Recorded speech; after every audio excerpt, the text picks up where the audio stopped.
نہیں کیا جا سکتا. کل آپ نے ملی بھگت کی بھی بات کی تھی کہ ہم اس کو ملی بھگت سمجھیں گے، اور اس کے ساتھ ساتھ اگر یہ بھی بتا دیں کہ اگر کورٹ میں یہ معاملہ کلیئر نہیں ہوتا تو عمران خان صاحب تو کہہ رہے ہیں کہ وہ غداری کے مقدمے بنائیں گے. جو لوگ امریکی سفیروں سے ملتے ہیں، جو لوگ باقی سیاستدانوں کی تصویریں انہوں نے چلوائی ہیں، تو آپ کو کیا لگتا ہے پھر معاملہ کہاں تک جائے گا؟ ہم ان سے بڑھ کر سیاسی لوگ ہیں. یہ تو کہیں گلی کوچے میں کہیں مل گیا، پتہ نہیں گود دے لیا، پھر اس کو بڑا کیا، پھر اس کو ایک نام دے دیا اور لا کر ہماری کرسی پہ بٹھا دیا. ہم صاحب نصب لوگ ہیں، خدا کا فضل ہے، ہم گلی کوچے سے اٹھائے گئے لوگ نہیں ہیں جی. تو اس کو اپنی حیثیت ہم بتا دیں گے کہ کس طرح غداری کی کس لوگوں کے خلاف چلتے ہو. میں آپ کو ایک بات بڑی وضاحت سے کہنا چاہتا ہوں کہ آج ہم ایک دو راہے پہ کھڑے ہیں.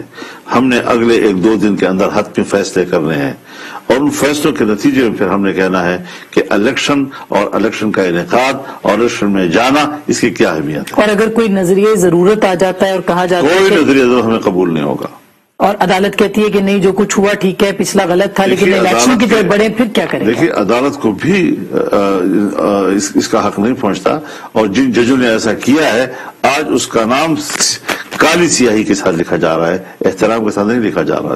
تو آپ لوگ سڑکوں پہ ہوں گے، احتجاج جو بھی کریں گے. میرے خیال میں عام معمول کی جو احتجاجات مظاہرے ہیں، معاملہ اس سے آگے جائے گا. میں نہیں تصور پیش کر سکتا، اس کی تصویر نہیں کہہ سکتا کہ ہوگا کیا، لیکن اس ملک کے لیے تباہ کن ہوگا. لیکن اگر کورٹ کر دیتی ہے کہ آپ الیکشن کی طرف بڑھیں اور یہ جو معاملہ ہے یہ طے ہے، یہ قبول نہیں ہوگا. ہم پارلیمنٹ کا اختیار قطعاً عدالت کو دینے کو تیار نہیں ہے.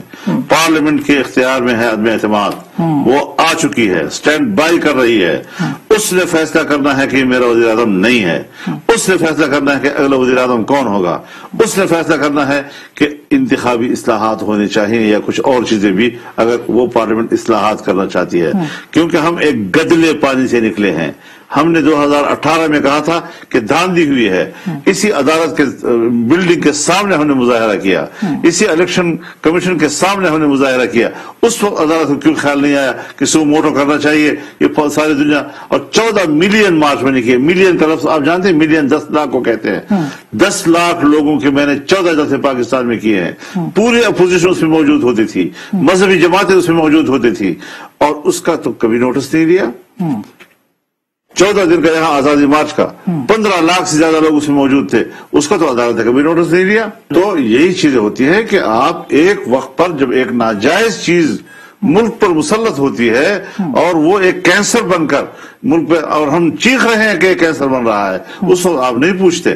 جب کینسر آ جاتا ہے، جسم کھوکھلا ہو جاتا ہے، قریب المرگ ہو جاتا ہے، پھر آپ کہتے ہیں ہاں یہ ذرا پتہ کریں کیوں ہو رہا ہے. تو اگر مولانا یہ ریورس کر دیتی ہے عدالت اور کہتی ہے مطلب جو رولنگ ہے اس کو اگر وہ نل اینڈ وائڈ کر دیتے ہیں، اس کو اسٹرائک ڈاؤن کر دیتے ہیں، تو پھر آپ کو لگتا ہے کہ دوبارہ اسی طرح سے عدم اعتماد ہوگی، پھر وزیر اعظم آئے گا.